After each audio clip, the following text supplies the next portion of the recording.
네, 오늘로 윤 대통령은 30일째 직무정지 상태가 됐는데요. 매달 세전으로 약 2,200만 원의 월급이 나오고 있습니다. 김용현 전 국방부 장관도 계엄 직후에 퇴직급여를 신청했습니다. 원칙인지 불합리한 제도인지 장성호 전 건국대 행장대학원장, 박창환 장한대 특임교수와 함께 관련 내용 짚어보도록 하겠습니다. 두 분 어서 오세요. 네, 안녕하세요. 네, 말씀드린 것처럼 김용현 전 국방부 장관이 계엄 사태가 발생한 뒤에 퇴직급여를 신청했습니다. 추미애 민주당 의원이 밝힌 내용인데요. 그 시기를 그래픽 보면서 이야기를 나눠보도록 하겠습니다. 네, 많은 분들이 기억하시는 것처럼 계엄은 12월 3일 밤 10시가 넘어서 선포가 됐고요. 김용현 전 장관 바로 다음 날 사직서를 냈고 5일에 면직안이 제가 됩니다. 네, 추미애 장관 주장은 퇴직금은 물론이고 군인 연금까지 모두 중단해야 한다 이런 내용이죠. 네, 뭐 법대로 해야 된다고 봅니다. 지금 재판을 받고 있지만 무죄 추정의 원칙이 지금 적용되고 있지 않습니까? 그렇기 때문에 국가공무원법과 공무원연금공단에서 이거에 대해서 네. 심사를 하고 퇴직금을 지급하게 되어 있고 지금 장관 재임이 3개월, 예. 그리고 경호처장이 2년 3개월에서 12월 급여까지 지금 도표에 나와 있는 것처럼 그렇게 받았는데 대통령 사직 처리할 때는 일반 퇴직입니다. 예. 본인이 사직서를 제출했고 그리고 인사권자인 대통령이 이거에 대해서 재가를 했기 때문에 이때 당시에는 형벌이 없지 않습니까? 그래서 퇴직금이라든가 그리고 일반 밀린 3개월치의 봉급 이런 것에 대해서는 이제 지급을 했다고 이제 보고 육사 38기이기 때문에 군대 생활을 35년 정도 했고 여기에 또 이제 군인 연금이 지급되지 않습니까? 그렇기 때문에 현재로서는 형이 확정된 것이 없기 때문에 예. 지급되는 것이 타당하다 그렇게 봅니다. 네, 아직 대법원 판결이 나온 것이 아니고 무죄 추정 원칙에 따라 법대로 한 것이다라고 분석을 해주셨어요. 그런데 이제 추미애 의원은 내란 사태로 구속까지 된 김 전 장관이 무슨 낯으로 퇴직연금을 신청하냐 이렇게 반박을 했거든요. 네, 그래픽을 한 번 더 보여주시면 좋을 것 같습니다. 네, 사실은 국민 정서의 감정으로 보면 아니 내란죄, 그것도 계엄 내란죄로 구속돼서 기소돼 있는 사람에게 엄청난 거액의 연금이 지급되는 것에 대해서 국민적인 반감이 있을 수밖에 없습니다. 일단 저 내용 자체는 틀린 건 없는 거죠. 그렇죠. 근데 사실은 이제 그 5일날 퇴직 처리가 됐잖아요. 예. 이게 보통 같으면은 이런 일 같으면은 해임되거나 파면되는 게 정상입니다. 그런데 해임되거나 파면되면은 퇴직급여가 즉 퇴직금과 연금이 감액을 되거든요. 2분의 1 또는 4분의 1 이렇게 감액이 되는데 윤석열 대통령이 사실 이걸 수리를 했습니다. 그렇기 때문에 일반 퇴직이 된 거고 그렇기 때문에 이제 퇴직급여 신청이 된 겁니다. 지금 이제 심사 중인데 저는 바로 퇴직급여가 나올 가능성은 좀 낮다고 봐요. 왜냐하면 말씀하신 대로 지금 이제 구속돼서 기소된 상태입니다. 자, 그렇게 되면 이제 나중에 이제 재판이 끝났을 때 최종적으로 유죄 판결을 받을 경우에 이제 그럴 경우에는 그 퇴직급여 즉 군인연금이 감액돼서 지급될 가능성이 매우 높거든요. 그렇기 때문에 지금 심사 중이다 이렇게 나오는 것은 지금 구속 기소 상태를 본다면 유죄 가능성이 높고 그랬을 경우에 후에 추후로 이제 지급이 가능하기 때문에 완전히 뭐 박탈하거나 이것은 어렵습니다. 현행법에 예. 유죄가 선고가 되면 최대 50%까지 감액이 되기 때문에 결국 나중에 최종심의 판결을 받을 때까지는 지금 유예 상태로 돼 있다가 예. 최종 판결이 될 경우에 50% 감액돼서 아마 지급될 가능성이 현재로서는 높아 보입니다. 네, 기소 단계에서 퇴직금이 어떻게 된다 이런 규정은 없어서 지금 그렇죠. 이런 논란이 있는 것 같습니다. 그런가 하면 오는 16일에 김용현 전 국방부 장관의 첫 공판 준비 기일을 시작으로 계엄 관련 재판이 본격적으로 진행되는데 네, 김 전 장관 측의 주장을 저희가 그래픽으로 한번 정리를 했습니다. 한번 보여주시죠.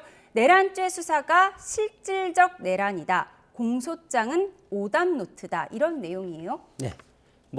지금 김용현 전 장관과 변호인단의 입장과 그리고 검찰의 입장이 완전히 상반되지 않습니까? 예.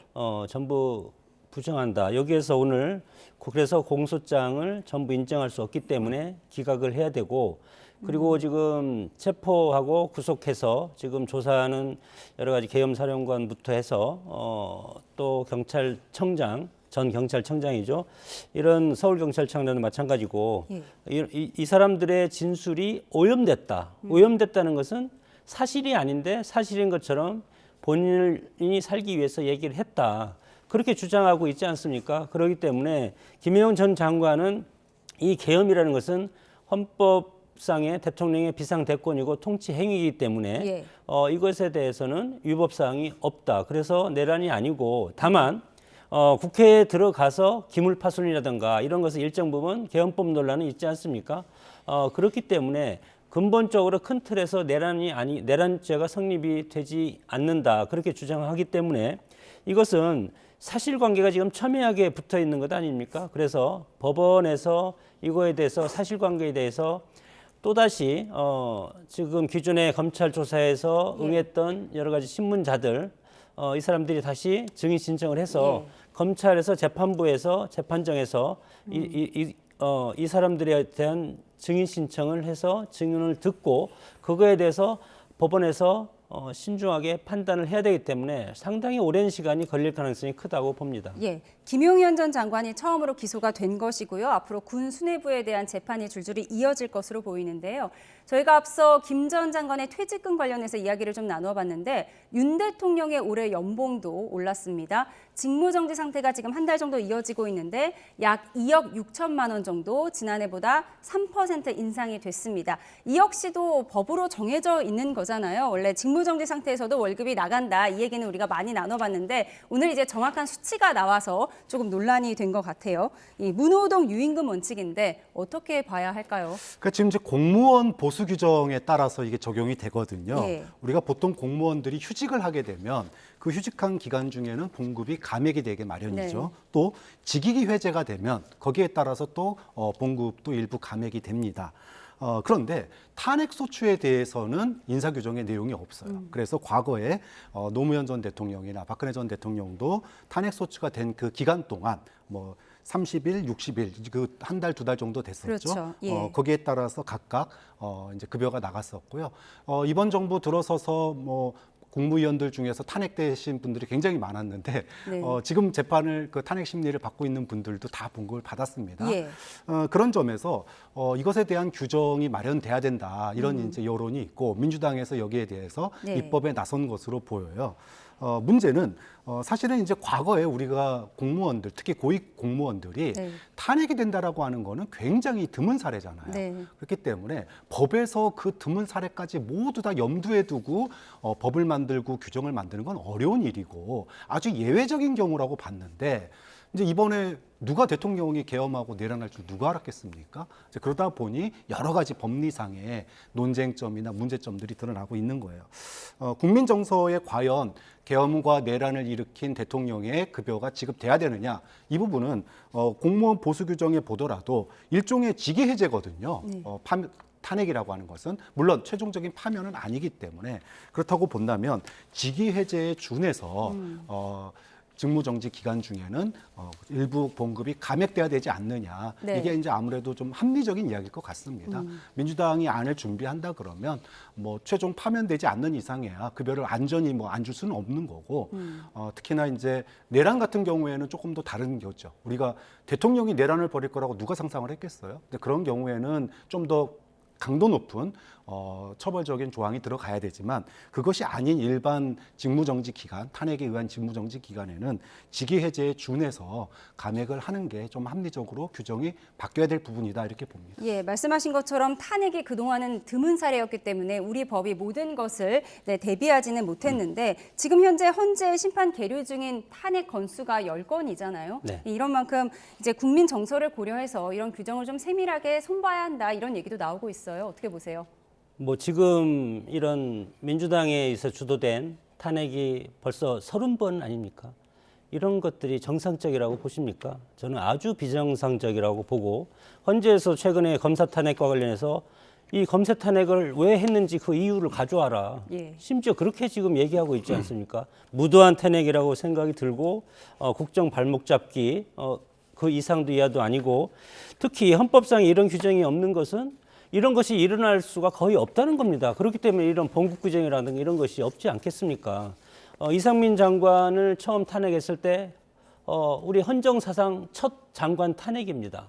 그 후로 검사 탄핵, 이재명 대표를 수사했던 검사들 탄핵, 그리고 장관 탄핵, 줄 탄핵해서 벌써 헌재에 간 것만 10건이고 그리고 탄핵은 지금 30건이지 않습니까? 이 정도로 우리 헌법에서도 헌법을 만든 때부터 그리고 87년 헌법 체제부터도 과연 어느 정당이 이런 식으로 어떤 탄핵을 남발하는가 그것을 예측할 수 없었기 때문에 네네. 그런 주장이 없는 것은 헌법 정신에 그런 것이 없다는 겁니다. 그럼 지금 와서 만약 이런 현상이 있다고 바로 헌법을 뜯어고치고 그러면 되겠습니까? 헌법은 일반적인 규정과 규범 그것에 의해서 영속성이 있어야 되는 거기 때문에 그리고 지금 헌법 개정을 하기 위해서는 지금 수십 년 동안 하지만 못하고 있지 않습니까? 권력구조 개편도 못하고 있지 않습니까? 그렇기 때문에 상당히 헌법 개정을 하기에는 상당히 어떤 일반적인 어떤 타당성이 있어야 되는데 그런 것이 없고 이런 특이한 상황 네. 그리고 민주당의 어떤 다수 이용해서 다수의 폭거를 이용한 탄핵 남발로 이어진 이런 국정의 마비 이런 것을에 따라서 그럼 무조건 탄핵시켜 놓고 예. 그러면 나중에 내가 억울해서 탄핵해서 다시 헌재에서 돌아오면 그러면 탄핵을 시킨 사람을 처벌할 수 있는 조항도 만들어야 되는데 그걸 우리 국회가 만들겠습니까? 그런 걸 봤을 때는 이것이 어느 정도 시간이 가서 이것이 정상화되고 나서 헌법의 어떤 규정이라든가 헌법 개정을 통해서 네. 이런 것들이 정말 필요하다면 그때 할 필요가 있지만 지금 이 단기간에 이 혼란스러운 기간에 이런 것까지 논의하기는 상당히 네. 벅찬 문제라고 봅니다. 지금 당장 직무정지 시 월급 규정에는 문제가 없다라고 네. 이제 짚어주셨고요. 우리가 다른 장관과 또 검사의 탄핵안까지 짚어주셨는데 다시 대통령 탄핵으로 돌아와 보도록 하겠습니다. 지금 이 급여뿐 아니라 경호와 예우도 유지되는 이 문제도 논란이 되고 있습니다. 공수처와 경호처의 갈등이 대표적인데 공수처는 일단 법원으로부터 체포영장 받았고 경호처는 경호법을 앞세워서 대통령을 지키겠다고 하는 이런 입장입니다. 이 명분의 싸움을 한번 정리를 해볼까요? 우리가 이제 성공한 쿠데타를 처벌한 사례가 있습니다. 전두환, 노태우 씨죠. 이들을 처벌하는데 15년이 걸렸습니다. 그런데 실패한 내란을 처벌한 사례는 지금이 처음이에요.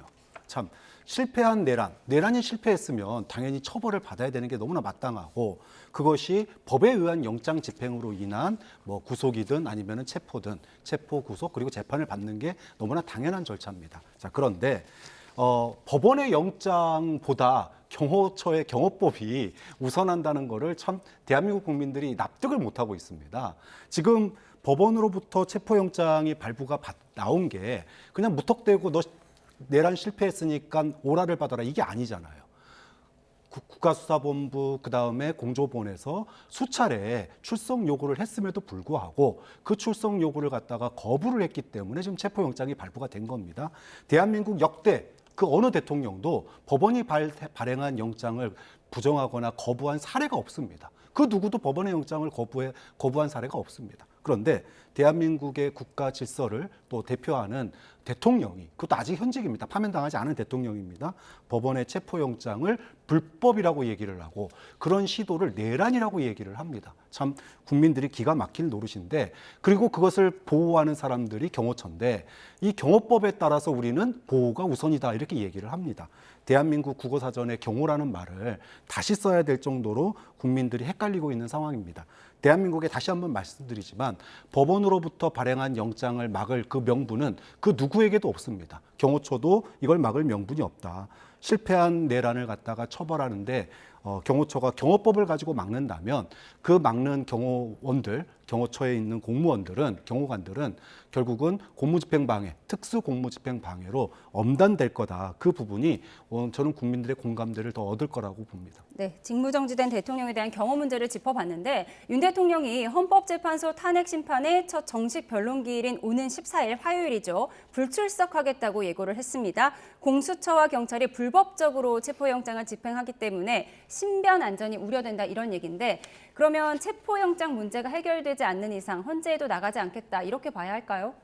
네, 현재로서는 뭐 당연히 그렇지 않습니까? 지금 경호처하고 그리고 공조본 수사대하고 체포영장을 집행하는 두 국가기관 간에 이제 사실상 충돌 가능성이 상당히 예. 커지고 있지 않습니까?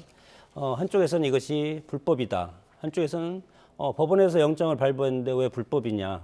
그래서 양쪽이 충돌하고 있고 거기에다가 경호처 입장에서는 대통령의 경호가 근본적인 목적이고 정치적인 어떤 찬성과 반대 그걸 떠나서 근본적인 어떤 임무를 수행하겠다 그런 차원이 있고 그렇기 때문에 지금 부딪히고 있고 이런 상황에서 대통령이 밖으로 나올 수가 있겠습니까? 그렇기 때문에 애초에 대통령은 이거에 대해서 당당하게 헌법재판소에 가서 현직 대통령으로서는 박근혜 전 대통령이나 노무현 전 대통령은 헌재에 나가지 않았습니다. 나가지 않으셨죠. 예. 그러나 지금 윤석열 대통령 입장에서는 헌재에 나와서 당당히 밝히고 이것이 실시간으로 국민들한테 보여지지 않습니까? 그렇기 때문에 국민들한테 본인의 육성으로 이것의 부당함을 탄핵의 부당함을 본인이 국민한테 직접 설명하고 헌법재판소에서 재판관들을 설득하겠다.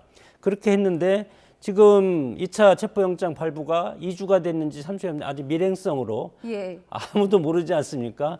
뭐 추측으로는 뭐 연휴 전까지 연휴 것이다라는 설 얘기가 명절 나오고 있죠. 전이라고 하는 사람도 있고 설 명절 후까지 아닌가? 뭐 그렇게도 지금 얘기하는 사람이 있기 때문에 지금 아무도 알 수가 없는 상황입니다. 이런 상황이기 때문에 대통령이 지금 경호처에 의해서 지금 브로킹을 하고 있지 않습니까? 이것은 부당한 위법 부당한 영장 집행이라고 하면서 근데 만약에 헌재에 나가서 헌재 출석해서 신문에 응하는 건 그것은 괜찮을 겁니다. 그러나 신문이 끝나고 다시 관저로 복귀할 때 그때 이제 공조본에서 체포할 수도 있다. 예. 체포영장을 집행하려고 하기 때문에 그 기간이 상당히 위험하다고 보는 거기 때문에 이런 상황에서 이번 체포영장 기간이 끝나지 않는 한 헌재에는 나갈 수 없을 것이다. 그렇게 저는 해석을 합니다. 예.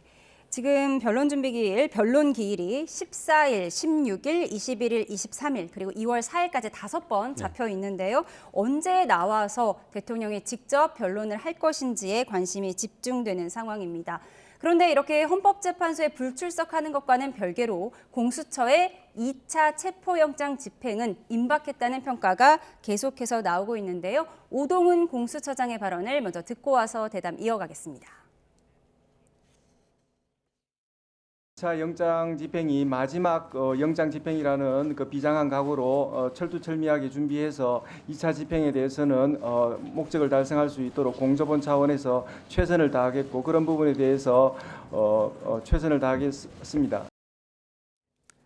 지금 공수처가 여야 양쪽에서 욕을 먹고 있는 상황이고요. 2차 체포영장 집행까지 실패하면 공조수사본부도 역시 거센 비판에 직면할 수 있는 그런 상황입니다. 지금 박종준 경호처장이 사직서를 내서 수리가 된 상황이고 김성훈 차장이 직무 대리를 맡고 있는데 김성훈 차장에 대한 체포영장이 신청된 것으로 알려지고 있어요. 그럼 김성훈 차장 체포 먼저 시도해서 어떤 경호선을 무너뜨리겠다 이런 전략일까요?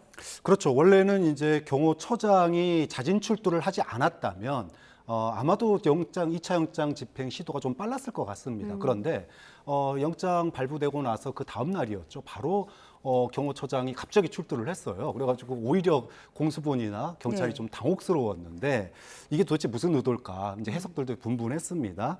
근데 어찌됐든 경호처 내부에 지금 주요 지휘부가 4명인데 4명 중에서 지금 2명이 출석을 했단 말이에요. 그래서 지금 남은 김성훈 차장과 본부장 1명 이렇게는 굉장히 강경파다 이렇게 알려져 있습니다. 그렇기 때문에 지금 2명은 그중에 이제 경호처장은 사임을 한 상황이니까 사실상 3명이고 3명 중에 또 1명은 출석을 한 상황이니까 네, 이진아 경비안전본부장이 그렇죠. 어제 소환 조사를 받았었죠. 네, 그렇게 되면 이제 4명의 주요 지휘부 중에 2명만 남았습니다. 그럼 결국은 이 지휘부를 와해시키면은 경호처의 방어벽이 굉장히 얇아질 수밖에 없겠죠. 그리고 우려했던 충돌 가능성도 굉장히 낮아질 겁니다. 그렇기 때문에 전략이 좀 바뀌었다고 봐요. 영장 집행 전에 일단 경호처의 그런 소위 말해서 수뇌부, 이 수뇌부를 먼저 체포하거나 네. 먼저 와해시키면은 경호처도 사실은 이제 더 이상 소위 말해 윤석열 대통령을 강경하게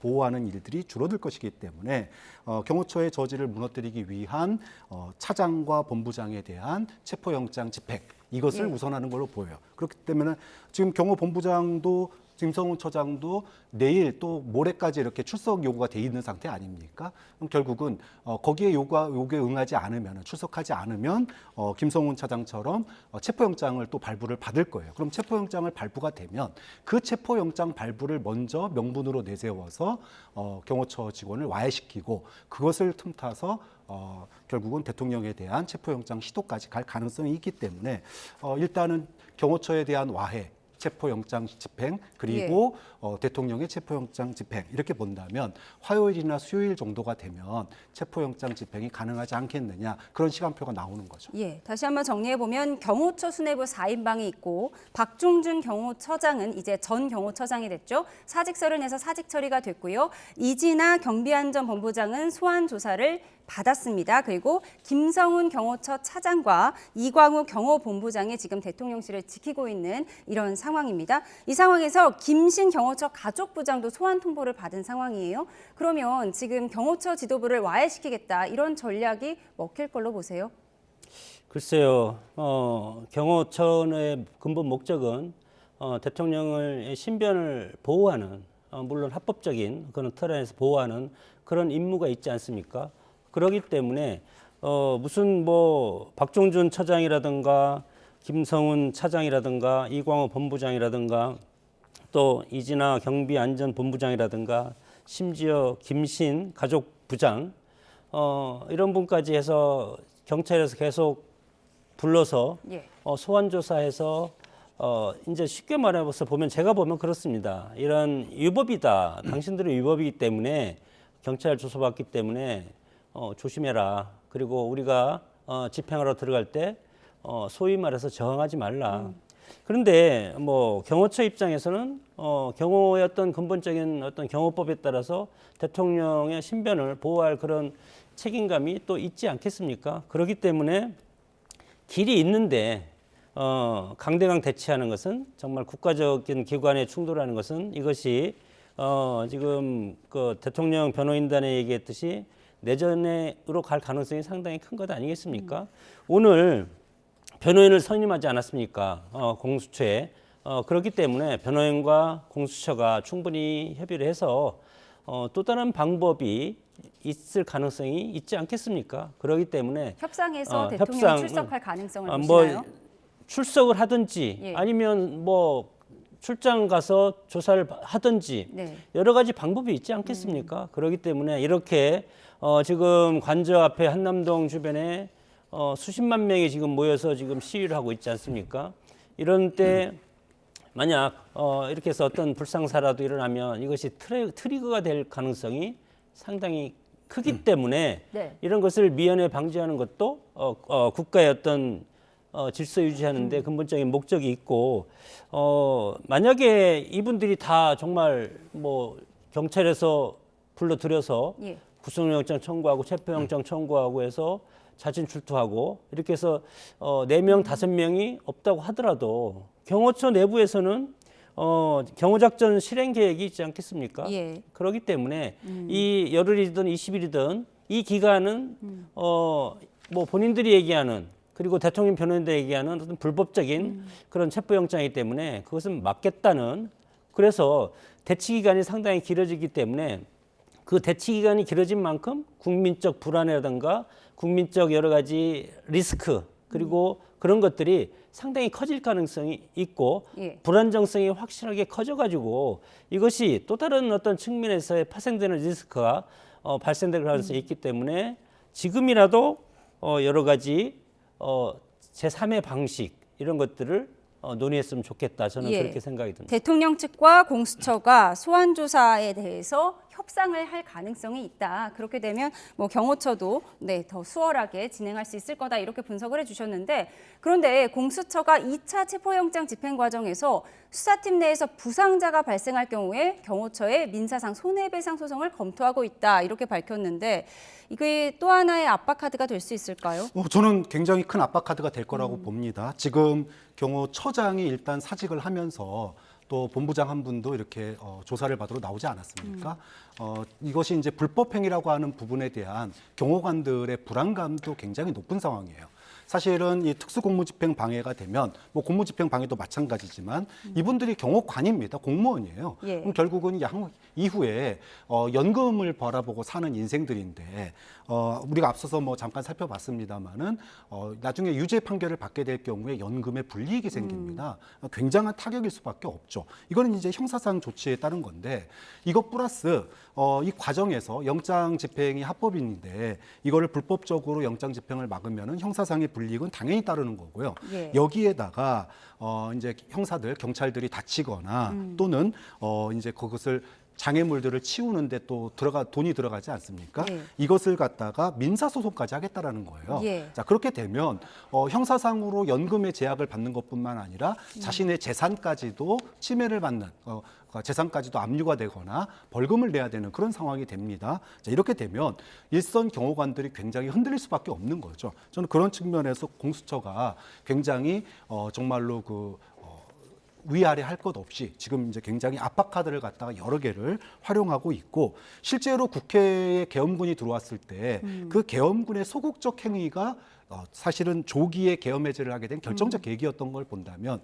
결국은 경호관들의 이러한 그 심리적인 압박감 이런 것들이 실제로 영장 집행이 이루어졌을 때 굉장히 큰 효과를 낼 수 있을 거다 그렇게 기대를 해봅니다. 예, 그 내용을 다시 한번 정리해 보면 공수처가 경호처에 관저 주변의 장애물 철거 비용에 대해서 구상권을 청구하고 몸싸움에서 부상자가 생길 경우에는 민사상 손해배상 소송을 검토하겠다 이런 내용이에요. 교수님께서 어떻게 보셨어요? 뭐 양쪽 다 똑같은 입장입니다. 지금 뭐 대통령 변호인단 입장에서도 마찬가지로 이 동원된 경찰들이 기물을 파손하면 그 동원된 경찰들이 지금 경호구역이지 않습니까? 네. 아무리 뭐 합법적인 영장을 집행해도 경호구역 내에서 이 대통령 경호를 위해서 설치한 이것을 만약에 자르고 들어온다거나 파손하고 들어오면 대통령 경호실 입장에서 똑같이 하겠다는 거고 예. 지금 그리고 만약에 형법상 이제 직권남용이라고 하면 마찬가지로 이거 경호인 입장에서는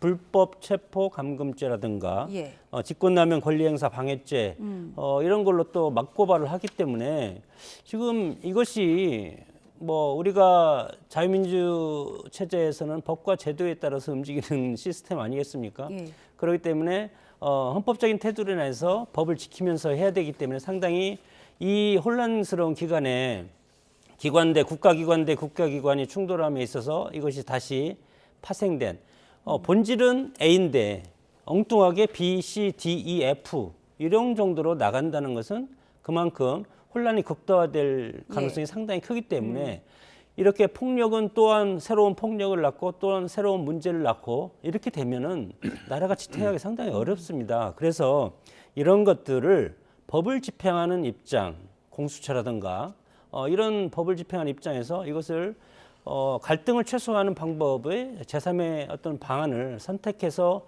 그리고 고안해서 하는 것이 저는 이런 비극적인 결말을 막을 수 있는 길이라고 생각이 듭니다. 예, 경호처와 경찰 또 공수처 모두 우리 대한민국의 국민들인데요. 네, 모두 다 피해를 보지 않았으면 좋겠는데 경호처와 공수처의 기싸움을 그래도 다시 한번 짚어보도록 하겠습니다. 우선 박종준 전 경호처장의 사직서를 두고도 계속해서 이야기가 나오고 있습니다. 뭐 여론전에 나선 것이다 이런 얘기도 나오고요. 오히려 경호처 차장과의 기싸움에서 밀린 것이다 이런 분석도 나오고 있는데요. 교수님께서 어떻게 보세요? 글쎄요, 뭐 내부의 속사정을 저희가 이제 추측할 수밖에 없는 상황입니다. 강경하게 1차 영장 집행을 막았었는데 이후에 이것이 장기화되면서 이제 경호처장과 강경파 간에 좀 갈등이 있을 수 있었다. 왜냐하면 경호처장은 경찰이 친정 아닙니까? 경찰대 2기 출신으로 경찰청 차장까지 지냈던 경찰 내부에서 2인자의 자리까지 올랐던 분입니다. 이런 분이 경찰과 영장 집행을 둘러싸고 몸싸움을 벌여야 되는 상황이 굉장히 부담스러웠을 거다. 그렇게 보고 있고요. 결국은 소극적인 경호, 좀 더 적극적인 경호보다는 소극적인 경호를 할 수밖에 없는, 그리고 어떻게든 경찰과 타협을 하려고 하는 이런 좀 목소리를 낼 수밖에 없었을 거고, 이것이 강경파에게는 굉장히 윤석열 대통령이나 변호인단은 이것이 영장 집행이 불법인데 왜 그렇게 대응하느냐, 더 네. 세게 대응해라, 이런 얘기가 나올 수밖에 없는 거고요. 그래서 그런 갈등 고민 끝에 결국은 사직을 하게 된 거 아닌가, 이렇게 저는 뭐 추측을 하고 있는 상황입니다. 예, 지금 네. 혼자였다라면은 뭐 또 얘기가 다를 수 있겠지만 본부장 중에 한 분도 또 지금 이렇게 출석을 한 걸 본다면 네. 내부에서 상당한 불안감과 갈등이 어떤 이견 차이가 있었기 때문에 지금 양분된 거 아니냐 지도부가 그렇게 해석하는 게 맞지 않을까 봅니다. 몸싸움에서 부담을 느꼈다는 교수님 분석은 이해가 되는데 그런데 박종준 전 경호처장은 이례적인 영상 메시지를 내면서 나는 대통령을 지키겠다 이러면서 호위무사를 자처하지 않았습니까? 네. 이 두 부분이 상충되는 것 같아서 이해가 좀 안 되거든요. 그래서 좀 전에 제가 말씀드렸지만 경호처는 실행 계획에 따라서 움직이는 집단입니다. 각자의 맡은 임무가 있지 않겠습니까? 점조직으로 대통령이 현장에 갔을 때 현장에서 뭐 여러 가지 중무장한 어떤 경호원들이 대동하고 각자의 자기 역할이 있기 때문에 어떤 단세포적으로 어떤 세포가 끊어지더라도 자생력으로 다른 세포가 또 본질적인 임무를 수행해야 되는 그런 특성이 오랫동안 쌓여왔지 않았습니까?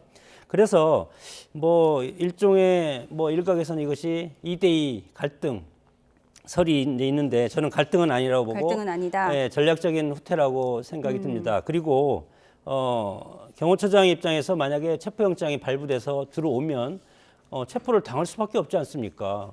대통령처럼 그렇게 지금 할 수 있는 그런 것이 관절을 막을 수 있는 그런 것이 아니기 때문에 네. 스스로 가서 어차피 체포영장을 해야 되기 때문에 전략적으로 스스로 나가서 조사를 받았고 그리고 국가공무원법 제60조에 보면은 일단은 사직서가 수리됐기 때문에 일반인 신분으로 바로 조사 중에 전환되지 않았습니까? 네.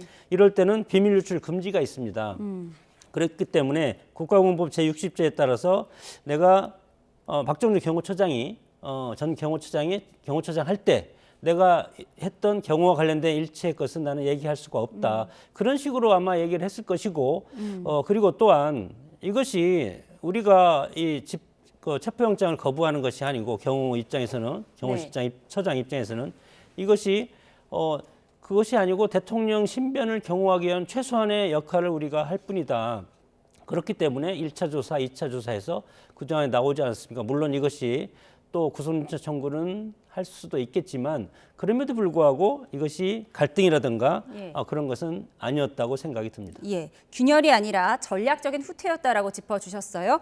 네, 어쨌든 김성훈 차장과 이광우 경호본부장까지 소위 강경파로 분류되는 지휘부로 개편이 됐습니다만 직원과 또 지휘부의 목소리는 다를 수 있고 온도차가 있을 수밖에 없는 상황이에요. 내부 게시판에 영장 집행을 막는 건 위법일 수 있다라는 글이 올라왔다가 김성훈 차장 지시로 삭제된 사실이 알려지고 있습니다. 지금 내부 분위기를 어떻게 봐야 할까요? 왜냐하면 직원들은 뭐 수백 명에 달하니까 뭐 개개인 생각은 다를 수 있겠지만 뭐 이런 게시글이 올라갔다가 삭제된 사실이 알려지면서 지금 또 논란이 되기도 하고 있어요. 뭐 외부적으로는 표면적으로는 뭐 집단적인 반발이나 다른 목소리가 나오기는 어려운 구조일 겁니다. 경호처라고 하는 것도 일종의 군 조직과 비슷한 조직 아니겠습니까? 군경과 비슷한 유사 체계를 가지고 있고 상명하복의 명령 체계를 가지고 있는 상황에서 정말 집단적으로 불만을 표시하는 건 어려울 거다. 다만 개별적으로 불만과 그다음에 걱정의 목소리는 나올 수밖에 없죠. 왜냐하면 지금 우리가 이게 막는 게 본인들은 경호라고 생각하고 막겠지만 정말 경호 막나? 이거 혹시 우리가 정말 공무집행, 특수공무집행 방해 아닌가? 이런 우려가 들 수밖에 없고 그것이 개인적인 또 불안감, 또 본인들도 다 가족이 있잖아요. 예. 가족들의 향후에 생계의 문제도 달려있는 부분입니다. 이분들도 직장이잖아요. 그렇게 따진다면 굉장히 이제 걱정들이 앞설 수밖에 없는데 이런 상황에서 자신에게 명령을 내렸던 지도부가 체포가 된다. 지휘부가 체포가 된다. 이제 그랬을 경우 사실은 이제 말단의 경호관들은 굉장히 혼란스러울 수밖에 없고 두려워질 수밖에 없습니다.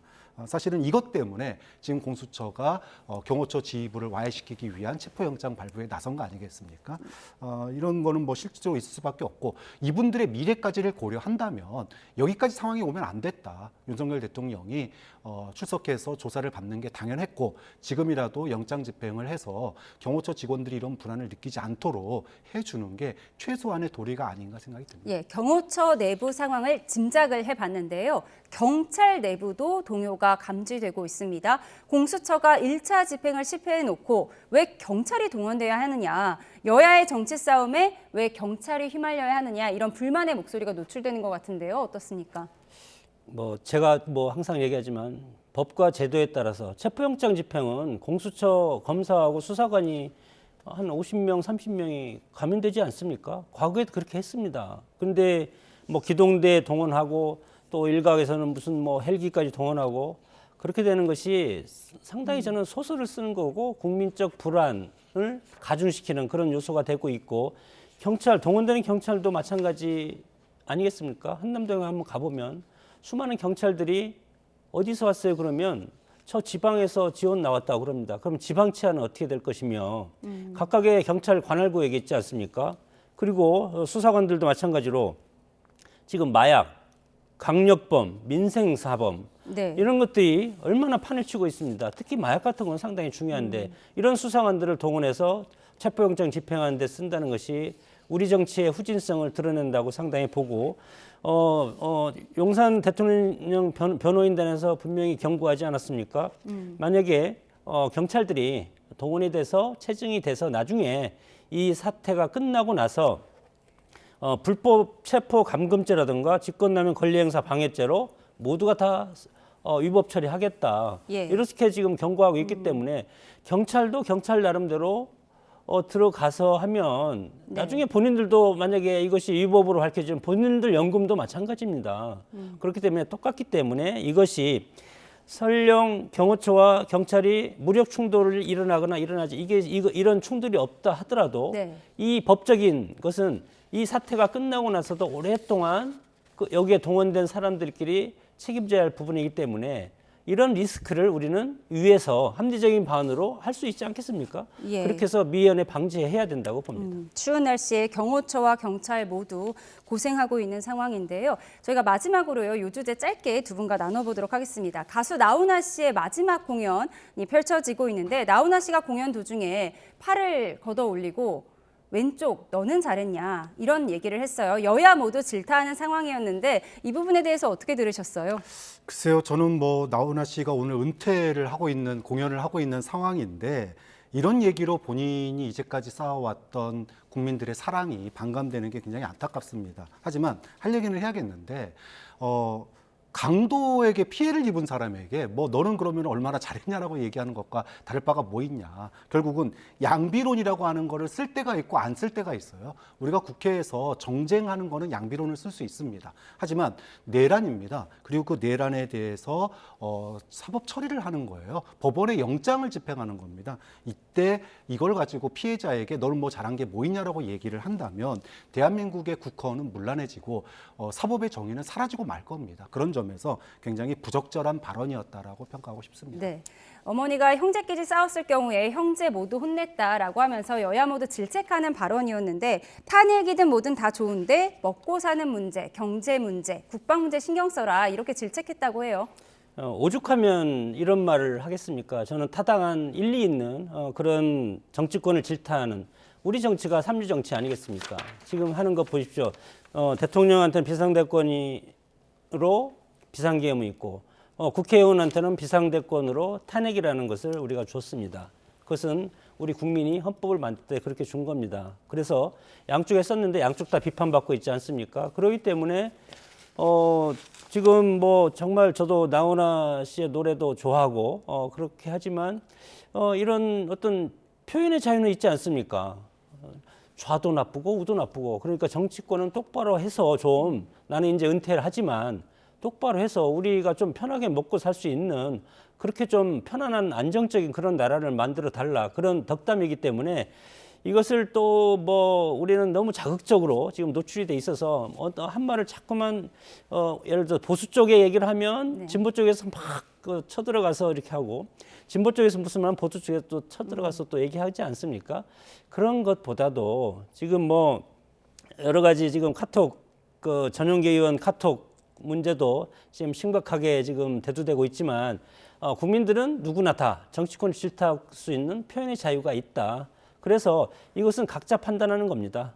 그것이 우리가 민주주의가 성숙되고 스스로 자정할 수 있는 그런 사회가 되고 그것이 선진 정치고 선진 문화라고 예. 생각이 듭니다. 나훈아 씨의 이야기는 정치적 덕담이었다. 이렇게 얘기를 나눠주셨습니다. 지금까지 장성호 전 건국대 행정대학원장, 박창환 장한대 특임교수와 함께 전국 상황 짚어봤습니다. 두 분 말씀 고맙습니다.